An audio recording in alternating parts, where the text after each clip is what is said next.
आपके ऊपर इतने इल्जाम है सर, आपके ऊपर इतने इल्जाम झूठे कैसे हैं आपके ऊपर? आपके गुंडे इतने खड़े थे वहाँ पे, हजारों आदमी हरियाणा पुलिस से। मेरे नीचे राष्ट्रीय समाज सेवा समिति नहीं तो आपकी समिति है? अरे आपकी समिति है बाबा। इनको गुरुद्रोही भी बोला गया है और प्रचार के लिए भी बोला गया है। आइए इस ऑडियो को सुनते हैं। मंजू बेटा, हाँ जी हाँ जी, ये मैनेजमेंट मेरा ही बनाया हुआ है जी और बिल्कुल जिम्मेदार वक्त है। मैंने ड्यूटी लगा रखी है, जो कर रहे हैं मेरी सहमति से मेरे से पूछ कर करें। जी बोलिए। और जितने भी नामदान केंद्र खोले हैं जी बोलिए।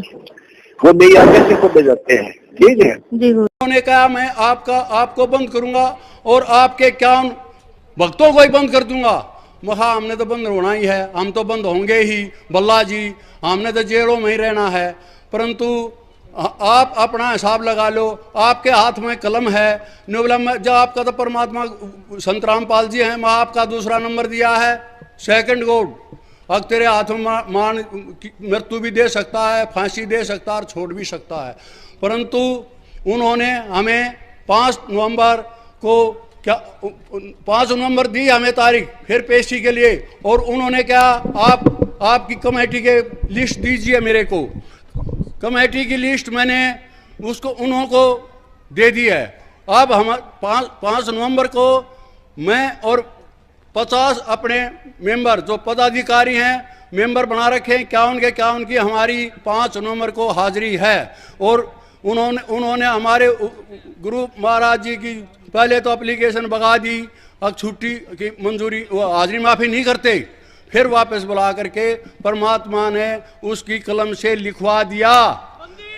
और सतगुरु रामपाल जी महाराज की जय हो, क्योंकि वो चाहते हैं संत रामपाल जी महाराज को इसके विषय में जोड़ने के लिए। परंतु मैंने उनको बताया इससे कोई लेना देना नहीं है इस कमेटी से। उन्होंने कहा आपने लिख के दे रखा है, हाँ ये लिख के दे रखा है कि इसका पदाधिकारी वो बनेगा जो सतनाम लेगा, नहीं कि हमें कमेटी बनाने के लिए या संघर्ष करने के लिए कहते हैं। वो हमारा काम है अर्थ 3S का, ये हमारे गुरुजी से कोई संबंध नहीं है। इसलिए हमने तैयार रहना चाहिए, कहीं भी संघर्ष हो एक बार फोन जाते ही इकट्ठे हो जाओ, और चाहे सारे जेलों में जाओ, चाहे सारों पर गोली लगो, चाहे लाठी लगो, हमें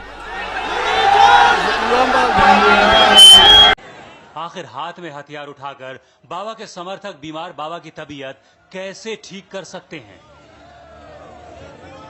पहले इनके पास हथियार था, अब डंडा क्यों? देखिए, ये संत रामपाल जी महाराज जी के अनुयायी नहीं है सब, ये राष्ट्रीय समाज सेवा समिति के कमांडो हैं। और राष्ट्रीय समाज सेवा समिति के कमांडो यहाँ पर सारे सुरक्षा व्यवस्था देखते हैं। और ये पहले इनके हाथ में, आपने कहा कि पहले इनके हाथ में हथियार थे, अब इनके हाथ में लाठियां हैं। इन सभी के हाथों में पहले भी हथियार नहीं थे, इनके हाथ में पहले भी लाठियां थी। और ये यहाँ पर जो भी कोई अभद्र व्यवहार ना हो, किसी प्रकार का, किसी भी प्रकार का कोई अफरा तफरी का माहौल ना हो, इस तरह से इन्होंने लाठी डंडे यहाँ। बंदी छोड़ कबीर साहेब की जय, बंदी छोड़ सतगुरु रामपाल जी महाराज जी की जय हो। सत साहेब, सभी भाई और बहनों को मेरी तरफ से सत साहेब। मेरा नाम मंजू है, मैं गुरु जी की छोटी बेटी बोल रही हूँ। वैसे तो हम सभी परमात्मा के बच्चे हैं, लेकिन संसारिक दृष्टि से मैं गुरु जी की बेटी बोल रही हूँ। आज 4 अगस्त 2014 को मैं आप सबको 2016 को मैं आप सबको ये बताना चाहती हूँ कि हम गुरुजी से सप्ताह में 2 बार मिलने के लिए जाते हैं। गुरुजी ने पवन जयपुर और संजय दिल्ली को गुरुद्रोही बता दिया है, बहुत पहले ही बता दिया था। जो ये ऑडियो डाल रखी है पवन जयपुर और संजय दिल्ली ने, ये बहुत पुरानी है। जो भी भगत इन पवन और संजय के संपर्क में आ चुका हो तो गुरुजी का आदेश है अपना नाम शुद्ध करवा ले। यदि किसी भी भगत को किसी प्रकार की कोई शंका हो तो हमसे संपर्क करके पूछ सकते हैं। एक विशेष सूचना, गुरुजी का आदेश है कि मोहनलाल जी की मानकर चले। सभी भाई और बहनों को सत साहिब। नानी बंदी छोड़ सतगुरु रामपाल जी महाराज की जय हो। ये मेरी माता जी है। हम सभी पूरा परिवार गुरुजी से मिलने के लिए जाता है।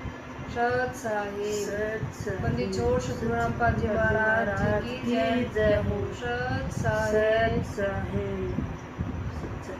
मंजू बेटा, हाँ जी जी तुम हाँ मैंने पता लगा है ये संजय जो पवन है वो बकवास कर रहे हैं कि मैनेजमेंट नहीं होने देता, मैनेजमेंट ऐसे नहीं कर रहा, गलत है।